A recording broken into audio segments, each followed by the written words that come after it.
تو کافی دیر سے بیمار ہے، لیکن ان کا ٹیسٹ کی رپورٹ آئی مجھے کہ ماشاءاللہ ماشاءاللہ ان کے 90 نمبر تھے 100 میں سے. تو یہ وہ ٹیسٹ تھا جو ریٹن ٹیسٹ ہوتا ہے. تو مجھے ان کا جو پتہ چلا کہ اتنی بیمار ہیں، ایون ان کی وائس سے پتہ چل رہا تھا کہ بولنا بھی مشکل تھا.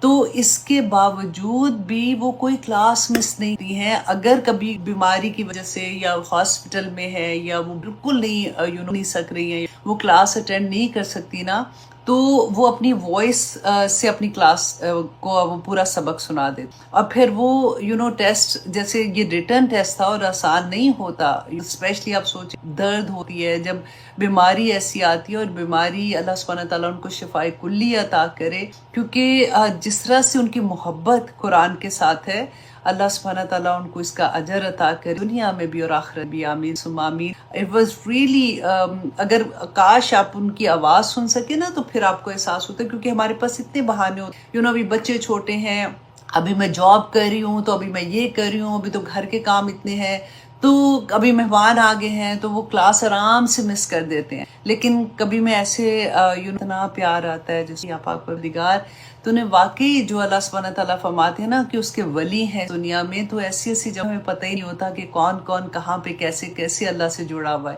اچھا، دوسرا میں نے بلکہ یہ بتانا تھا کہ لاسٹ ویک سے میرا ایکسپیرینس کیا تھا. ہمارے گیسٹ آئے ہوئے تھے کراچی سے، دوست ہیں اور وائف آئی ہوئی. کراچی میں جو اورنج ٹری ایکچولی آرگنائزیشن ہے، جو ایسے بچے ہوتے ہیں جو ڈیزرو ہوتے ہیں اور وہ فی پے نہیں کر سکتے، تو ان کے لیے یہ لوگ کام کریں، تو کہ ان کو کسی طرح سے پروفیشنل ڈگری جیسے ان کو مل جائے اور ان کی زندگی آگے موو آن ہو. تو وہ انٹروڈیوس کروانے پورے امریکہ میں ڈفرینٹ سٹیز میں ان کے تھے یہاں پہ شوز تھے. تو منیزے جو ہیں وہ میری تب کی دوست ہیں، کیونکہ میرے ہسبینڈ اور ریاض بھی جو ہے نا یہ یونیورسٹی آف ہیوسٹن کے ساتھی ہیں. یہ تب جب میں نئی نئی شادی ہو کے آئی تھی تو اس وقت میرے ہسبینڈ ابھی گریجویٹ نہیں ہوئے تھے، ابھی وہ پڑھ رہے تھے. تو یہ تبھی کا ان کا گروپ تھا.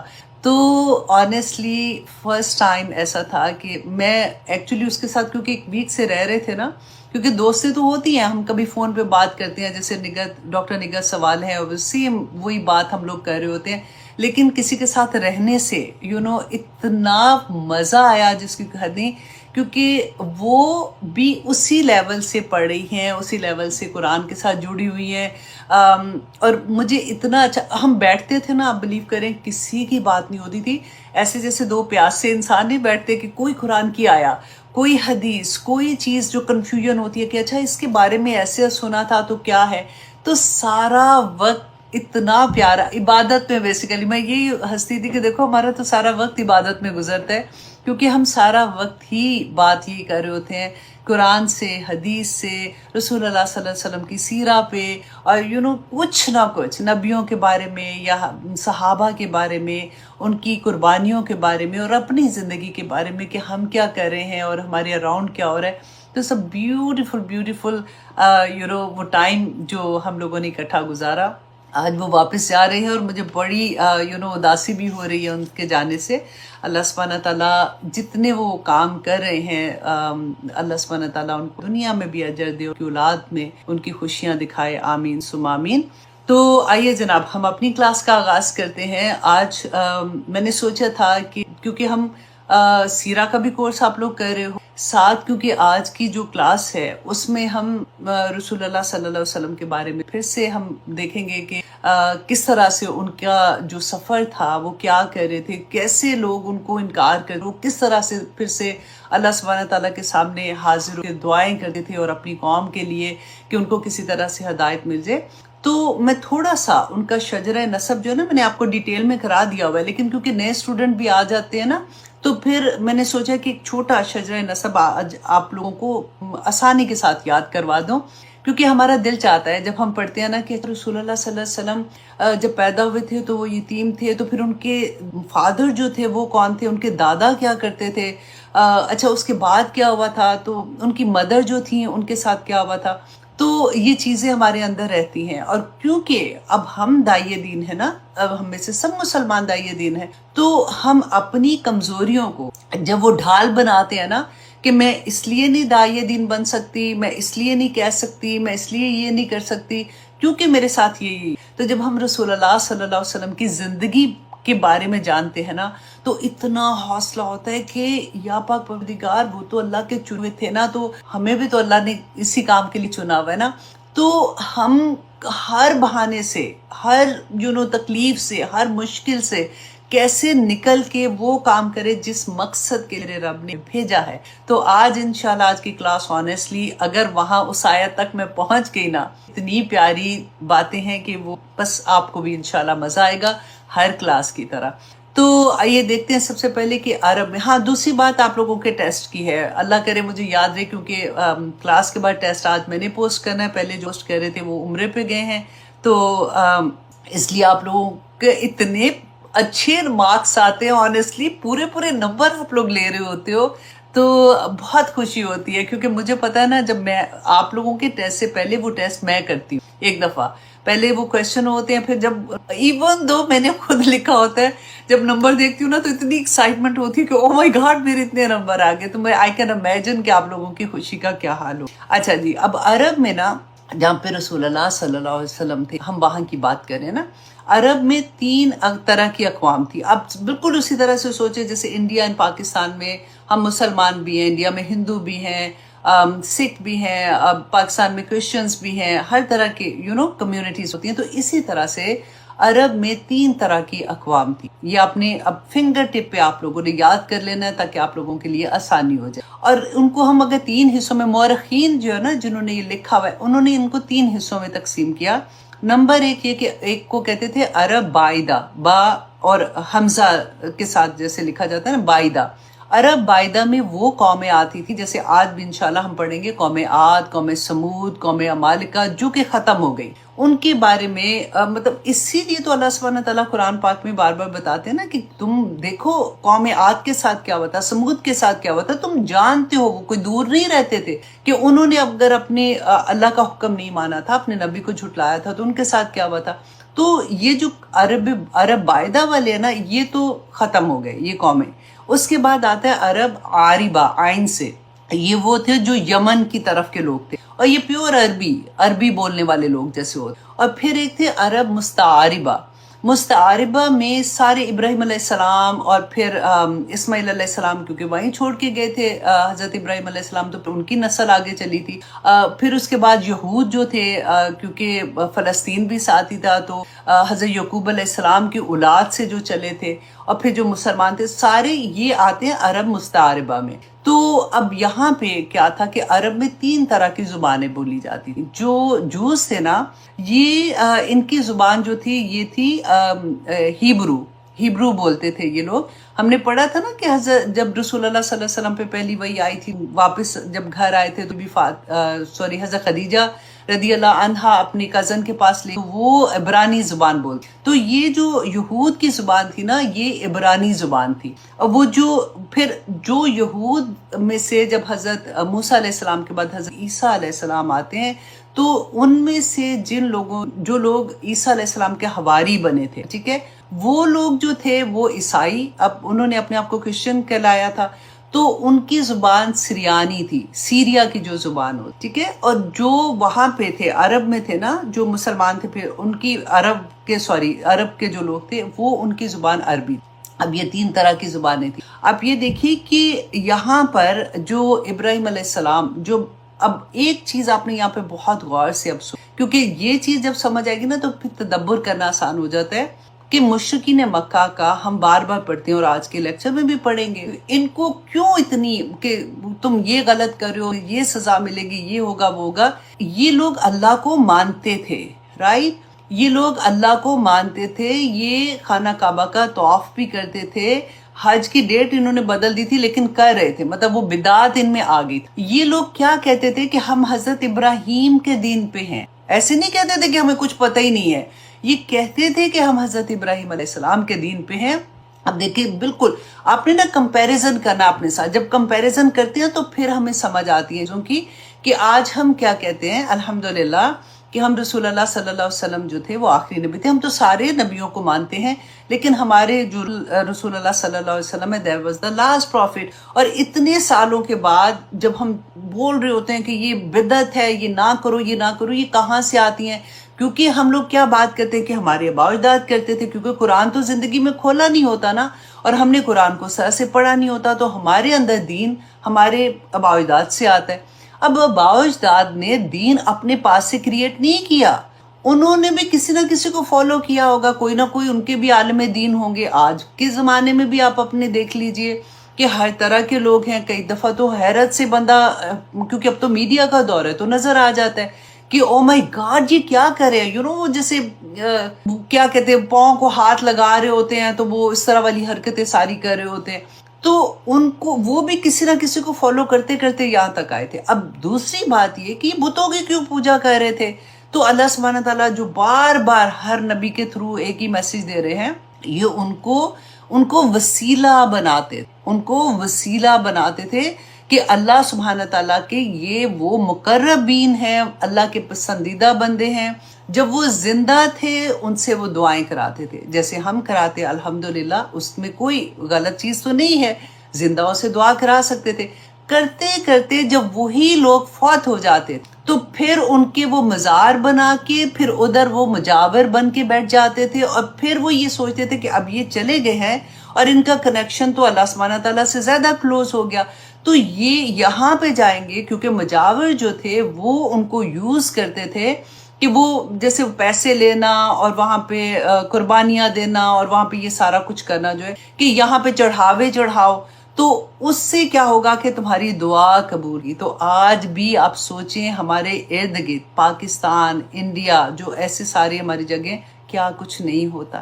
آپ کو میں اس لیے یہ کمپیریزن دے رہی ہوں کہ آج بھی اللہ کا کروڑ شکر ادا کریں کہ ہماری زندگیوں میں اللہ سبحانہ تعالیٰ نے قرآن کھول دیا اور ہم ان چیزوں سے بچ جائیں گے انشاءاللہ، اور بہت سے لوگ بچ بھی گئے ہیں۔ تو یہاں پہ ہم نے ایک تو یہ دیکھا، اب ہم دیکھتے ہیں کہ رسول اللہ صلی اللہ علیہ وسلم کا تھوڑا سا شجرہ نسب تھا کہ قریش میں ایک ان کے بڑے سردار تھے جس کا نام تھا قصی بن کلاب۔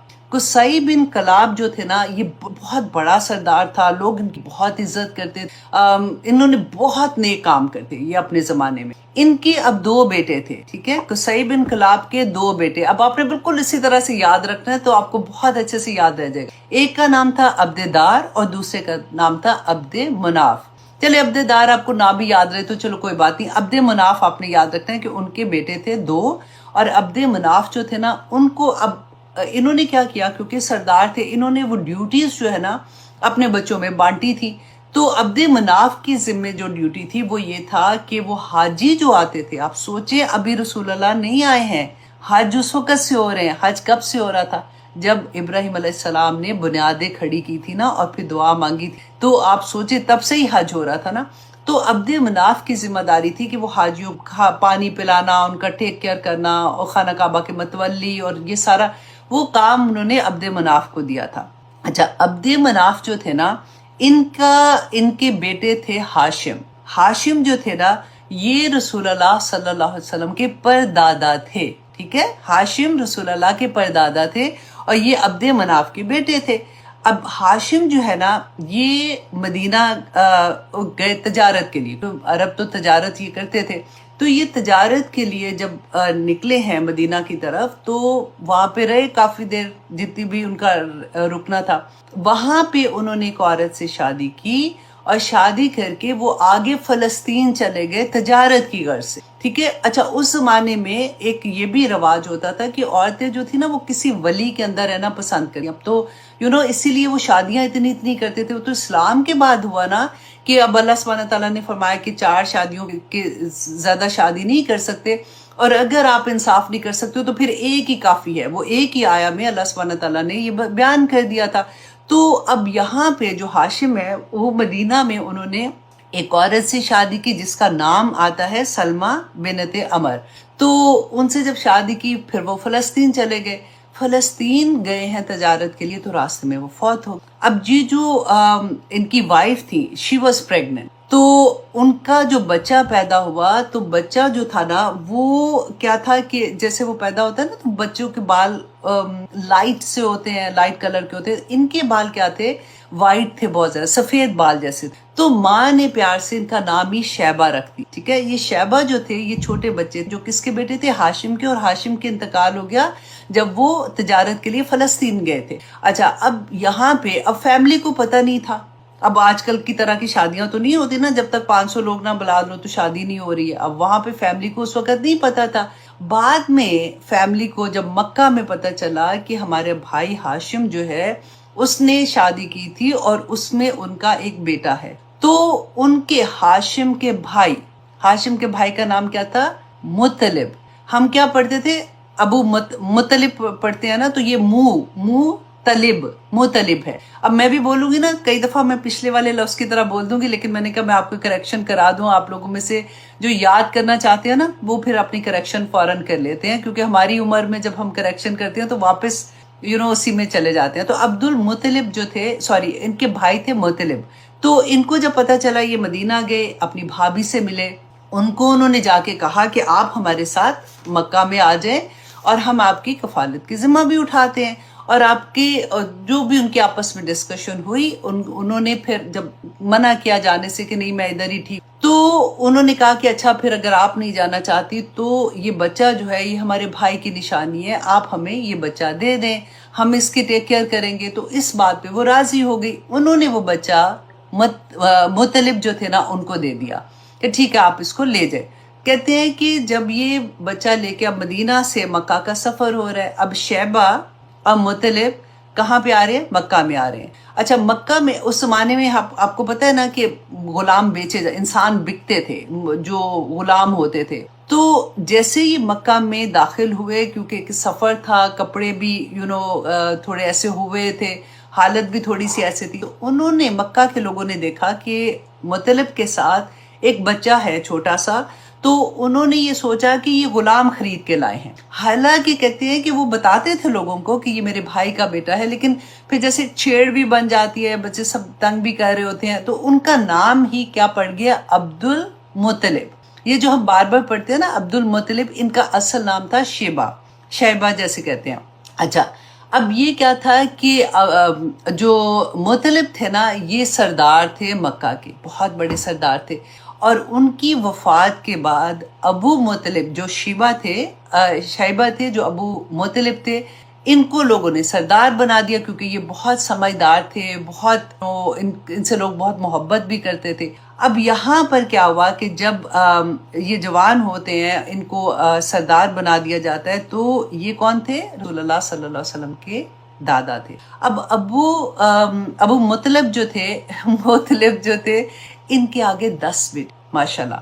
ٹھیک ہے, جو 10 بیٹے تھے ان میں سے ہوا کیا تھا, ایک دفعہ جو قصہ آتا ہے کہ آب زمزم جیسے جو تھا نا, کنواں کھود رہے تھے, کیونکہ کنواں تو بند ہو گیا تھا. وہ ہم نے پہلے پڑھا تھا, وہ جو اسماعیل علیہ السلام کی پوری ہسٹری جب ہم نے پڑھی تھی, تو اس میں نے آپ کو بتایا تھا کہ وہ جاتے جاتے قبیلہ جرہم کے جو لوگ تھے وہ آب زمزم کو بند کر گئے تھے. تو اب انہوں نے ان کو خواب میں نظر آیا تھا, تو انہوں نے کنواں کھودنے کی کوشش کی. تو لوگوں نے جو ارد گرد کے قبیلے والے تھے, ادھر اتنی لڑائی پڑ گئی, اور پھر اس کے بعد انہوں نے یہ دعا کی. کس نے دعا کی, ابو مطلب نے, کہ میرے اللہ سبحانہ تعالیٰ نے اگر مجھے 10 بیٹے دیے تو میں اپنا سب سے اور وہ اس قابل ہوئے کہ وہ میری مدد کریں, کہ میں خود ہی سے ہم پھر یہ کنواں کھودیں گے, تو میں اپنے سب سے چھوٹے بیٹے کو اللہ کی راہ میں قربان کر دوں گا. اب سوچیے, اسماعیل علیہ السلام کا واقعہ یاد ہے نا, ابراہیم علیہ السلام کا, شاید ان لوگوں میں یہ ایسی بات ہوتی ہو اس زمانے میں, کیونکہ ابھی تو اسلام کا تو دور دور تک بھی نہیں نا پتا تھا.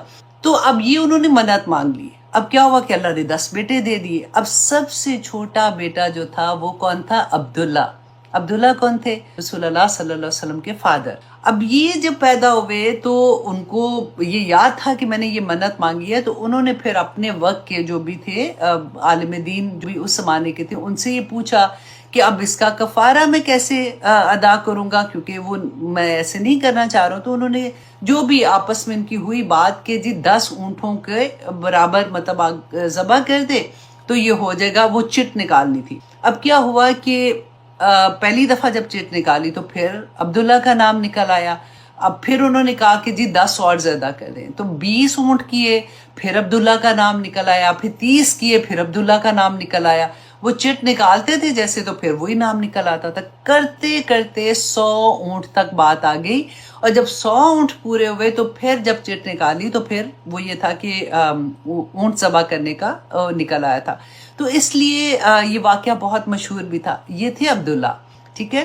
اب عبداللہ جو تھے, ان کی شادی جو تھی, ان کا نکاح بی بی آمنہ سے ہوا تھا. بہت اچھی فیملی تھی اور بہت بلند پایا کہتے ہیں خاتون تھی.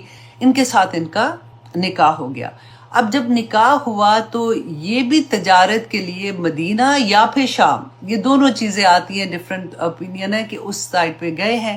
اور جب یہ گئے ہیں تو اچھا, اب Bibi Amina was pregnant with رسول اللہ صلی اللہ علیہ وسلم, اور فادر جو تھے رسول اللہ کے عبداللہ, یہ گئے ہیں تجارت کے. اور اگین وہی چیز ہوتی ہے کہ کی راستے میں کچھ ایسا واقعہ ہوتا ہے کہ ڈیتھ ہو جاتی ہے, اور جب وہ فوت ہو جاتے ہیں تو خبر آتی ہے اس وقت تک رسول اللہ بھی پیدا نہیں ہوئے. جب یہ پیدا ہوتے ہیں تو اس لیے کہتے ہیں ہم لوگ کہ رسول اللہ صلی اللہ علیہ وسلم یتیم تھے. آپ سوچیں ذرا کہ جب پیدا ہوئے تو ان کے چچا جو تھے ابو لہب کے بارے میں آتا ہے نا کہ انہوں نے جو لونڈی تھی اس کو آزاد کر دیا. اتنے خوش تھے صحابیہ جو تھے. اب رسول اللہ صلی اللہ علیہ وسلم دیکھیں 6 سال کے جب پیدا ہوئے ہیں, پھر 6 سال کے مدر کی بھی ڈیتھ ہو, پھر 8 سال کے ان کے جو ابو تھے, ابو طالب تھے, ان کے دادا جو تھے, ان کی وفات ہو. تو اس طرح سے ہم لوگ جب پڑھتے ہیں کہ کیا ان کی زندگی میں تھا. انشاءاللہ اس کی ڈیٹیل آگے میں آپ کو سناتی رہا کروں تاکہ آپ لوگوں کو یہ پتہ چلے کہ اس طرح کے حالات سے جب بچہ گزرتا ہے, اس کے باوجود وہ دین کا جو کام کرے تھے. اور نہ صرف دیکھیں اسلام جو پہلی وحی آئی تھی وہ تو 40 سال کے تھے نا, تو اس سے پہلے کی زندگی, اور لوگ ان کو صادق امین کے نام سے پکارتے. تو اتنی وہ سارا انشاءاللہ یہاں تک بتانے کا مقصد ہے کیونکہ آج کی کلاس میں ہم انشاءاللہ یہی پڑھیں گے کہ مشرکین مکہ کا کہ کس طرح کا ان کا رویہ تھا اور کیا کرے. تو آئی ہوپ انشاءاللہ آپ لوگوں نے تو اچھے سے سمجھ آ گئی ہوگی, اور آگے بھی انشاءاللہ اسی طرح سے آپ کو فنگر ٹپس پہ یاد ہو جائے گا سب کچھ. تو آئیے جناب آتے ہیں سورت ابراہیم کی طرف. اعوذ باللہ من الشیطان الرجیم, بسم اللہ الرحمن الرحیم. آج انشاءاللہ جی ہم آیت نمبر 9 سے اپنی کلاس کا آغاز کریں گے. اس سے پہلے ہم کیا پڑھ چکے تھے, حضرت موسیٰ علیہ السلام کے واقعہ ہم پڑھ رہے تھے کہ اللہ سبحانہ تعالیٰ نے موسیٰ علیہ السلام کی قوم کو کیا کہا تھا کہ اگر تم شکر ادا کرو گے. موسیٰ کے تھرو پیغام جا رہا ہے نا کہ اپنی قوم سے کہو کہ اگر تم شکر ادا کرو گے تو اللہ سبحانہ تعالیٰ تمہیں اور زیادہ عطا کریں گے. اگر تم نہیں کرتے نا تو تم سارے کے سارے جتنے بھی زمین و آسمان کے اندر لوگ ہو نا, تم سارے کے سارے بھی اگر انکار کر دیتے ہو تو اللہ غنی ہے, اللہ کو فرق نہیں پڑتا. دیکھیے میں کیونکہ لاسٹ ٹائم میں یہ پڑھا تھا کسی چیز کے لیے میں دعا کری تھی, تو آنیسٹلی کئی دفعہ ہوتا ہے نا کہ کوئی دعائیں دل کے اتنے پاس ہوتی ہیں کہ آنسو بھی نکل رہے ہوتے ہیں. تو میں یہی بات اللہ سبحانہ تعالیٰ سے, میں کہ اللہ سبحانہ تعالیٰ آپ کو تو نہیں فرق پڑتا نا کہ سارے کے سارے خراب ہو جائے, تب بھی نہیں فرق پڑتا, سب کے سب نیک ہو جائے, لیکن ایک ماں کو تو فرق پڑ رہا ہوتا ہے, ایک بہن کو فرق پڑ رہا ہے, ایک بیٹی کو فرق پڑ رہا ہے. یا اللہ پلیز دعا قبول کر لیں. تو اس طرح سے آیات کا واسطہ اللہ سبحانہ تعالیٰ کو تو دے کے جیسے بات کرتے ہیں نا تو پھر تسلی بھی ہو جاتی ہے. اللہ سبحانہ تعالیٰ سے جب بات کرتے ہیں نا تو اسی طرح سے کیا کریں کہ اللہ ہمیں جو بھی ہماری زندگیوں میں چیزیں آتی ہیں, دیکھیں زندگیاں آسان کوئی نہیں ہے. جو نظر آتا ہے نا بس کیونکہ الحمدللہ لوگوں میں صبر ہوتا ہے نا تو نہیں بتاتے ہیں, لیکن ہر انسان کسی نہ کسی طرح سے اگر ایک کی یہ پرابلم ہے تو دوسری کی یہ, تو تیسری کی ایک کی پیچھے آ رہی ہے, ایک کی آگے سے چل کے ابھی گزری ہے تو پیچھے والی تیار کھڑی ہوئی ہے. تو زندگی امتحان ہی کا نام ہے. آپ کی زندگی میں قرآن ابھی کھلا ہے یا نہیں کھلا؟ ایسا نہیں ہو سکتا کہ قرآن کھل گیا تو پرابلمس نہیں آئیں گی. قرآن ڈیل کرنے کا طریقہ بس بتاتا ہے کہ اگر یہ پرابلمس آئیں گی تو کیسے ڈیل کرنا ہے.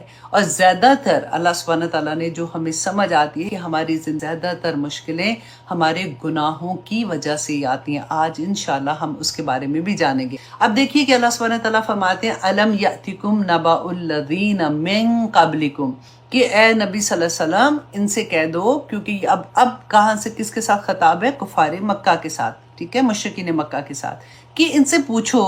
اور یہ آپ اپنے اوپر رکھنا ہے کیونکہ شروع سے میں آپ کو وہیں پہ لے کے آ رہی ہوں کہ ہر آیت کو آپ نے اپنی ذات پہ رکھ کے دیکھنا ہے کہ اللہ سبحانہ تعالیٰ مجھے فرما رہے ہیں کہ کیا تمہیں خبر نہیں پہنچی ہے کیا تمہیں میں نے اتنے پارے تم پڑھ رہی ہو، کیا تمہیں نہیں پتا کہ کہ کیا ہوا تھا من قبلکم قوم نوح و عاد و سمود، کہ قوم عاد، قوم سمود اور قوم نوح کے ساتھ کیا ہوا تھا۔ اب سمود کی جو قوم تھی نا، یہ حضرت صالح علیہ السلام کی قوم تھی، جن کے اونٹنی کا یاد ہے آپ کو ذکر کہ انہوں نے معجزہ مانگا تھا اور اللہ نے معجزہ دکھا دیا، اور پھر انہوں نے کیا کیا تھا۔ اسی طرح سے آپ دیکھیں کہ ہمیں بھی تو بتایا نا اللہ سبحانہ تعالیٰ نے، کب سے پڑھتے آ رہے ہیں، تو اللہ سبحانہ تعالیٰ خبریں کیوں دے رہے ہیں، یہ باتیں یہ قصے کیوں بتا رہے ہیں؟ اس لیے کہ ہم ان سے سبق سیکھیں کہ ہم جو یہ ٹھنڈی ٹھنڈی باتیں کر رہے ہوتے ہیں نا، کچھ نہیں ہونا، اللہ سبحانہ تعالیٰ نے سب کو معاف کر دینا، ایسے تھوڑی ہوگا اللہ سبحانہ تعالیٰ نے یہ بھی کر دینا وہ کر دینا۔ یہ قوموں کے لوگ بھی انسان تھے، اللہ نے پیدا کیے تھے، اللہ کی مخلوق تھے۔ اللہ وہی سینٹنس جو میں اپنے لیے بولوں کہ اللہ 70 ماؤں سے زیادہ پیار کرتا ہے، تو ایسے کیسے کر سکے گا؟ ان سے بھی اللہ 70 ماؤں سے زیادہ ہی پیار کرتے تھے۔ یہی بات اللہ سبحانہ تعالیٰ فرماتے ہیں کہ جب وہ انہوں نے اپنے نبیوں کی بات کو جھٹلایا، آپ یہ دیکھیں کہ ہم اپنی ذات میں دیکھیں کہ رسول اللہ صلی اللہ علیہ وسلم پہ وحی آتی تھی، اور یہ قرآن پورے کا پورا اللہ سبحانہ تعالیٰ کا پیغام ہے نا، تو اس قرآن میں جو اللہ کے احکامات ہیں، میں اور آپ کتنا مانتے ہیں اور کتنا نہیں مانتے۔ یہی بات اس آیہ میں اللہ سبحانہ تعالیٰ نے فرمائی، ان سے پوچھو کہ کیا نہیں پتا کہ جو انہوں نے نہیں مانا تھا تو پھر ان کے ساتھ کیا ہوا تھا، اس دنیا میں کیا ہوا تھا۔ اور پھر اللہ سبحانہ تعالیٰ نے فرمایا وَالَّذِينَ مِن بَعْدِهِمْ، اور وہ لوگ جو ان کے بعد آئے تھے، لا یعلمہم الا اللہ، کہ تم نہیں جانتے ان کو مگر صرف اللہ۔ یہ تو کچھ قوموں کے قصے میں نے، اللہ سبحانہ تعالیٰ نے فرمایا کہ کچھ قوموں کے قصے میں نے تمہیں سنائے ہیں، تم نہیں جانتے اس کے علاوہ کتنی۔ اب آج کل دیکھیں جب کھدائیاں ہوتی ہیں تو نیچے پورے پورے شہر نکل آتے ہیں، پتہ ہی نہیں ہوتا یہ کون سے شہر تھے، کون یہ لوگ تھے، ان کے ساتھ کیا ہوا تھا۔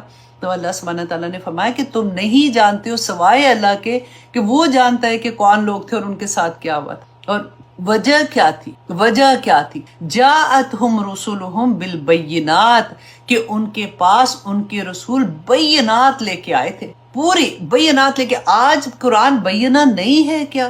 آج رسول اللہ صلی اللہ علیہ وسلم نے بینہ احادیث نہیں ہے ہمارے پاس؟ ہم جانتے ہیں نا، پھر ہمارا عمل کیوں ویسا نہیں ہو؟ ہم کیوں پک اینڈ چوز کرتے ہیں کہ یہ تو ہم کر سکتے ہیں اور یہ ہم نہیں کر سکتے؟ اللہ اکبر۔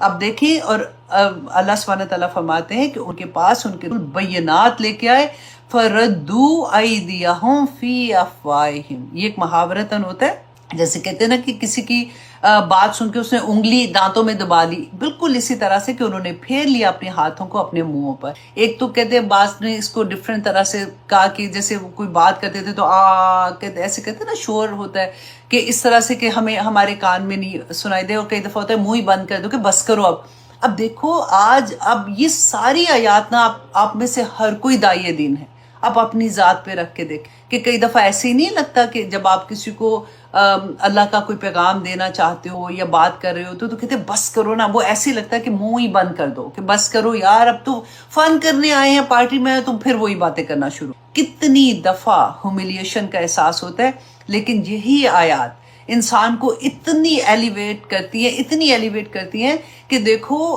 اگر آج کا دور میں ہم سوچیں کہ یہ کتنا مشکل ہے، تو آپ سوچیں وہ دور بھی آسان نہیں تھا جب نبیوں کے ساتھ ایسے ہوا تھا، جب رسولوں نے یہ صحابہ نے یہ بتایا کہ اگر ایسے ہوا تھا تو ان کے ساتھ ظلم کی انتہا ہوئی تھی، تو کس طرح سے وہ جمے رہے۔ تو یہی بات ہم نے سیکھنی ہے کہ ہم نے اپنا جو اللہ سبحانہ تعالیٰ نے جس مقصد کے لیے پیدا کیا نا، مقصد کو نہیں چھوڑنا۔ یہ سب چیزیں اللہ سبحانہ تعالیٰ نے ہمیں جو دنیا میں دی ہیں، وہ اللہ سبحانہ تعالیٰ نے ہمارے اپنی نعمتیں عطا کی ہیں۔ ہماری وہ کہتے ہیں نا کہ چھوٹی چھوٹی نعمتوں کے ساتھ اللہ سبحانہ تعالیٰ ہمیں خوش کرتے ہیں، ہم اللہ کا شکر ادا کرتے ہیں، لیکن اصل مقصد اگر ہم بھول گئے نا تو آپ سوچیں برباد ہو جائیں، بینکرپٹ ہو جائیں گے۔ اللہ سبحانہ تعالیٰ بار بار یہی بات بتاتے ہیں کہ وَقَالُوا، اور ان لوگوں نے کہا، ان لوگوں نے جو نبیوں کے ساتھ ایسے کر رہے تھے، قَالُوا إِنَّا كَفَرْنَا بِمَا أُرْسِلْتُمْ بِهِ، کہ ہم انکار کر رہے ہیں اس سے جو تم لے کے آئے ہو، جو پیغام تم دے رہے ہو نا، ہم نے کوئی۔ آج بھی آپ دیکھ لیں، آپ دیکھیں، آپ جو آپ میں سے درس دے رہے ہوتے ہیں نا، کہیں پہ بلاتے ہیں یا آپ اچھی بات کرنے جاتے ہیں، آپ ایک ہی طرح کا کویسچن بار بار آپ سے پوچھیں گے، کیا نیل پالش لگا کے نماز ہو جائے؟ اچھا کیا ہم لیشز لگا سکتے ہیں؟ کیا ہم آرٹیفیشل جو بال ہم نے سر پہ لگانے ہوتے ہیں کیا وہ لگا کے نماز پڑھ سکتے ہیں؟ ہر دفعہ کیوں پوچھتے ہیں کہ شاید کوئی ایک ہاں بول دے تو اس کو دلیل بنا کے کہیں گے ہاں اس لیے ہم کریں. ہمیں پتا ہوتا ہے، ہمیں پتا ہوتا ہے. اب ہم آج کا میڈیا کا دور ہے، جن کو جاننا ہوتا ہے بہت آسانی سے سب کو جان لیتے ہیں. میں آپ کو چھوٹی اگزامپلز اس لیے دیتی ہوں کہ یہ تو ہماری زندگی میں آئے دن کے کام ہے نا جو ہم اپنے ارد گرد دیکھتے ہیں. تو اللہ سبحانہ تعالیٰ فرماتے ہیں کہ انہوں نے کہا کہ بھئی تم جو بتا رہے ہو نا ہم نے کوئی نہیں ماننا، یہ تو بڑی مشکل چیزیں ہیں.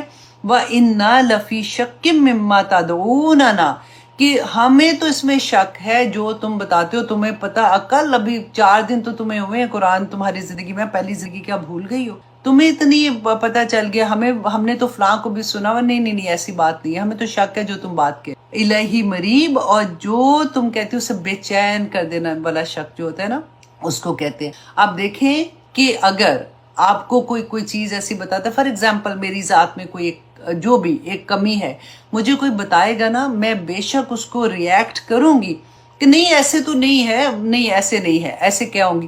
لیکن جب میں گھر میں اکیلے وہ بات یاد رہے، کیونکہ جس نے مجھے یہ بات کہی ہے نا اس کی اپنی ذات میں مجھے نظر آئے گا کہ وہ پریکٹسنگ لڑکی ہے جس نے مجھے یہ بتایا ہے تو وہ جھوٹ تو نہیں کہہ رہی. تو پھر دل ضرور ہلتا ہے بندے کا. یہی ان کا بھی حال ہوتا تھا، ان کا دل ہلتا تھا لیکن پھر وہ دنیا کی طرف آ جاتے تھے. اور پھر اس کو وہ ہوتا ہے نا پردہ ڈال دینا کانوں پہ بھی آنکھوں پہ بھی کہ نہیں کوئی نہیں ہے، اب سارے تو کر رہے ہیں اب کیا ہے. اور پھر کوشش یہ کریں کہ دوبارہ سے ان لوگوں کے ساتھ نہ ملے تاکہ وہ دوبارہ سے ایسی باتیں نہ ہمیں. اب آیت نمبر 10 میں اللہ سبحانہ تعالیٰ فرماتے ہیں قولت، کہا کس نے، رسولہم، ان کے رسولوں نے، افی اللہ شکن، کہ کیا تم اللہ کے بارے میں شک کرتے ہو، فاطر السماوات والارض، کہ جو پیدا کرنے والا ہے آسمانوں اور زمینوں کو. یہ کیوں کہا جا رہا ہے؟ کیونکہ they believe on this کہ آسمان و زمین اللہ نے پیدا کی. ہم نے پہلے پڑھا نا اللہ سبحانہ تعالیٰ نے فرمایا تھا پوچھو ان سے کہ آسمان و زمین کو کس نے پیدا کیا، تو کہیں گے کہ اللہ نے. تو پھر کہاں تم پھرتے جا رہے ہو؟ کیوں تمہیں اس بات کی سمجھ نہیں آ رہی کہ وہ رب جس نے آسمان و زمین کو پیدا کیا، کیا وہ تمہیں نہیں تمہاری ہیلپ نہیں کر سکتا؟ کیا وہ تمہیں کسی اور کے وسیلے سے جا کے اس کے ساتھ مانگنا پڑے گا؟ کیا تم اتنا اس کو کمزور سمجھتے ہو کہ تم گناہ کرو، تم لوگوں کو تنگ کر رہے ہو، تم دنیا میں فساد کر رہے ہو، تم بے حیائی فساد ہی تو ہے، تم دنیا کو پلیوٹ کر رہے ہو اور تمہیں کوئی سزا دینے والا نہیں ہے. تم کیسے ہو کہ اللہ کے بارے میں شک کرتے ہو؟ اللہ سبحانہ تعالیٰ فرماتے ہیں یدعوکم، اللہ تمہیں بلاتا ہے. اب دیکھیں ایک عام، اب اپنی زندگی میں دیکھیں کہ جب کسی کے گھر سے دعوت آتی ہے، فار ایگزامپل ہمارے ارد گرد کے لوگوں میں ایک کسی کا مقام ذرا بلند ہے، ہمارے نزدیک تو پیسہ ہی ہوتا ہے نا، کہ بڑے کسی امیر بندے کے گھر سے دعوت آ جاتی ہے تو کیا حال ہوتا ہے. آپ کبھی غور کریں، مرتے ہیں لوگ کہ مجھے انویٹیشن نہیں، اور جس کو آ جاتا ہے وہ سمجھتا ہے واو جی مجھے تو انویٹیشن آ گیا ہے ادھر کا. ٹھیک ہے، اور یہاں پہ کون بلا رہا ہے؟ فاطر السماوات، میرا اللہ مجھے بلا رہا ہے. اب سوچئے تو صحیح اس بات کو کہ اللہ سبحانہ تعالیٰ فرماتے ہیں کہ اللہ تمہیں بلا رہا ہے. کیوں بلا رہا ہے؟ لِيَغْفِرَ لَكُم مِّن ذُنُوبِكُم، تاکہ وہ تمہارے گناہوں کو معاف کر دے. کیونکہ گناہوں کا بوجھ واللہ اتنا بڑا ہوتا ہے. یہ جو ڈپریشن، یہ کچھ سیڈنس ہوتی ہے نا، ہمیں پتہ ہی نہیں چل رہا ہوتا کہ ہمارے ساتھ ہوا کیا ہے، کیونکہ ایکچولی وہ گناہوں کا بوجھ ہوتا ہے. اللہ سبحانہ تعالیٰ تمہیں کیوں بلا رہے ہیں کہ اللہ کی طرف آ جاؤ، اللہ تمہارے گناہ معاف کر دیں گے. اور دیکھیے سورت احقاف میں اللہ سبحانہ تعالیٰ اسی یادونا کا میں پڑھی تھی کہ اللہ سبحانہ تعالیٰ فرماتے ہیں نبی ان سے کہہ دو کہ اے میری قوم، اللہ کی طرف بلانے والے کی بات مان لو وہ اور اس پر ایمان لے آؤ، اللہ تمہارے گناہوں کو بخش دے گا. اور پھر سورۃ النساء کی آیت نمبر 110 میں اللہ سبحانہ تعالیٰ فرماتے ہیں اور جو شخص برے کام کرے یا اپنی جانوں پر ظلم کر لے اور پھر اللہ سے استغفار کرے تو وہ اللہ کو بہت بخشنے والا اور مہربان پائے گا. اللہ سے دعا کیا کریں کہ اللہ ہمیں توفیق عطا کر، کیونکہ توفیق بھی اللہ سبحانہ تعالیٰ عطا کر. لیکن جب ہم مانگیں گے، جب ہماری خواہش ہوگی، جب ہمارے اندر تڑپ ہوگی، تبھی اللہ وہ اذن بھی عطا کر دیتے ہیں کہ اللہ سبحانہ تعالیٰ فرماتے ہیں کہ استغفار کرنے سے اللہ تمہارے گناہ معاف کر دیں گے. اور پھر بعض گناہ تو دیکھیے ایسے ہوتے ہیں کہ ہم وضو کرتے ہیں تو ہمارے